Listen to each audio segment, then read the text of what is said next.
নমস্কার বন্ধুগণ, চলে এসেছি নতুন ভিডিও নিয়ে। অ্যাডজাস্ট টিভি চ্যানেলে তোমাদের স্বাগত।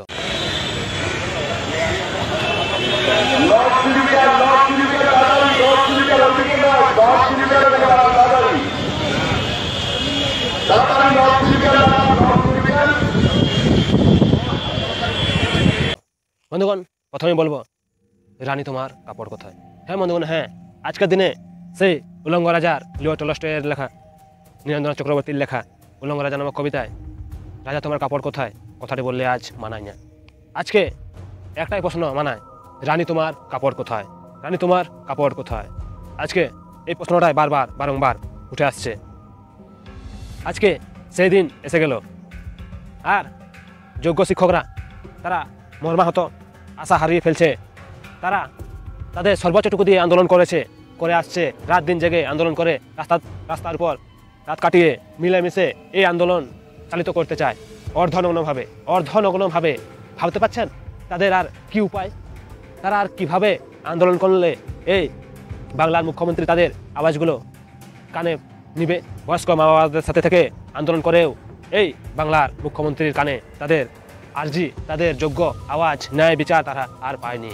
তারা জানাতে অক্ষম হয়েছেন, তাই তারা সর্বোচ্চ সিদ্ধান্ত নিয়েছে।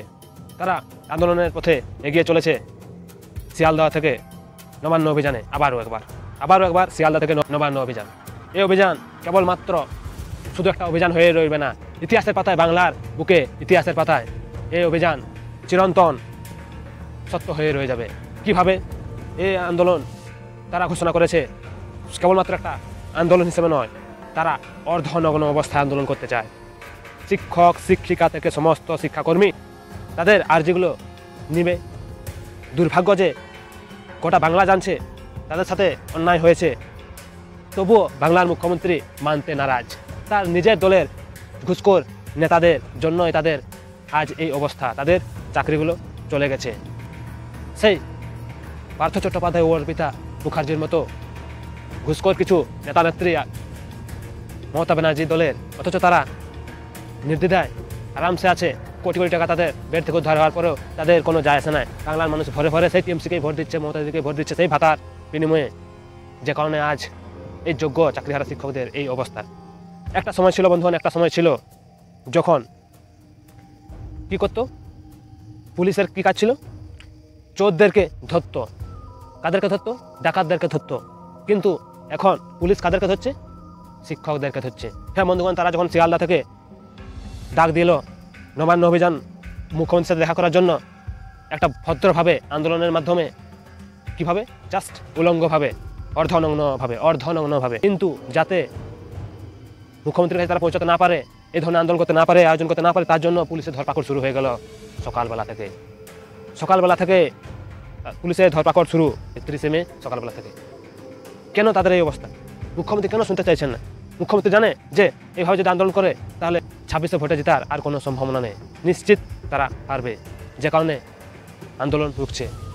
এদিকে কোচবিহারে মোদিজি এসে অনেক কথাই বললেন দুর্নীতির বিরুদ্ধে, কিন্তু একটা কথা কিছুই বললেন না। আজকে এত শিক্ষক আন্দোলন করছে রাস্তায় পড়ে থেকে, যে লোকগুলোর দুর্নীতির দায়ে তারা আজ চাকরিহারা, সেই চোরগুলো আজ তিহার জেলে, অন্যান্য জেলে আছে, সিবিআই ইডির আন্ডারে কেস খেয়েছে, কিন্তু তাদের যোগ্য শাস্তি তারা পায়নি। কেন্দ্র সরকারও তাদেরকে দিতে পারেনি। তাই আমরা মর্মাহত, রাজ্যের মানুষ হিসাবে, সাধারণ মানুষ হিসেবে আমরা মর্মাহত। এদিকে যখন দিদি দেখছে এরা অর্ধনগ্নভাবে আন্দোলন করতে এগিয়ে পড়েছে, কেবলমাত্র শিক্ষকরাই নয়, শিক্ষিকারাও, সমস্ত শিক্ষা কর্মচারীরা, তখন দেখছে যে এই ধরনের আন্দোলন করলে গোটা বাংলার শিক্ষিত সমাজসহ আম জনতার পাশে প্রভাব পড়বে, ভোট ব্যাংকে প্রভাব পড়বে, যার ফল 26শে হার নিশ্চিত। যে কারণে দিদি কোনো মতে আন্দোলনকে পরিচালনা শুরুই করতে দিতে চায়নি। সমস্ত জায়গার পুলিশকে অর্ডার দিয়ে দিয়েছে, কলকাতা পুলিশকে অর্ডার দিয়ে দিয়েছে শিক্ষকদের ধরপাকড় করে জেলে পুরো। আরে কত শিক্ষকের জেলে পুরবে? ভাবুন, জাগুন বাংলা জনতা। এই হচ্ছে কলকাতা পুলিশের কাজ, শিক্ষকদেরকে ধরপাকড় করা কলকাতা পুলিশের কাজ। যখন বাংলাদেশের অনুপ্রবেশকারীরা অবৈধভাবে কলকাতার বুকে ওয়ার্ডের উপর ওয়ার্ড দখল করে ভুয়ো সার্টিফিকেট বানিয়ে, বিভিন্ন আধার কার্ড, ভোটার কার্ড বানিয়ে ভোট দিচ্ছে, দিদিকে জেতাচ্ছে, তখন কলকাতা পুলিশ দেখতে পাচ্ছে না। এত ক্রাইম হচ্ছে, তখন কলকাতা পুলিশ দেখতে পাচ্ছে না?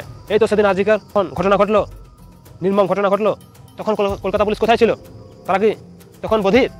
ভাবা যায় না কলকাতা পুলিশের এরকম দুমুখ চরিত্র। শিক্ষকদেরকে ধরপাকড় করছে, জেলে পুরছে, অথচ অথচ অথচ দুর্নীতিবাজদের, ঘুষখোর নেতা নেত্রীদের ছেড়ে দিচ্ছে। ছি কলকাতা পুলিশ, ছি। সময় এই শিক্ষকরা আপনাদেরকে পড়িয়েছিল, যে শিক্ষকরা পড়িয়েছে সেই শিক্ষকদেরই আজকে আপনারা জেলে পুরছেন।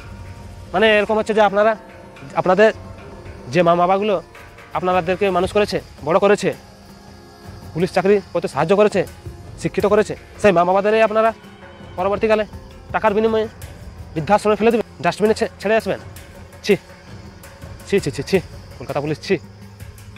প্রাক্তন বিচারপতি অভিজিৎ গঙ্গোপাধ্যায় ঠিকই বলেছিল, বাংলার পুলিশ ব্যবস্থা দল ব্যবস্থায় পরিণত হয়েছে। মুখ্যমন্ত্রী মমতা ব্যানার্জি বাংলার পুলিশ ব্যবস্থাকে দল ব্যবস্থায় পরিণত করেছে। তার ইচ্ছা মতো, নিজের স্বার্থ মতো তিনি কাজে লাগাচ্ছেন। বন্ধুগণ, সেটুকুই বলবো। এই ধরনের ইন্টারেস্টিং ভিডিও দেখতে চাইলে তার প্লিজ চ্যানেলটিকে সাবস্ক্রাইব করুন এবং ভিডিওটি লাইক করে শেয়ার করে দিন। ধন্যবাদ। জয় হিন্দ, জয় ভারত। জনতা আমাদের পাশে আছে। ধন্যবাদ।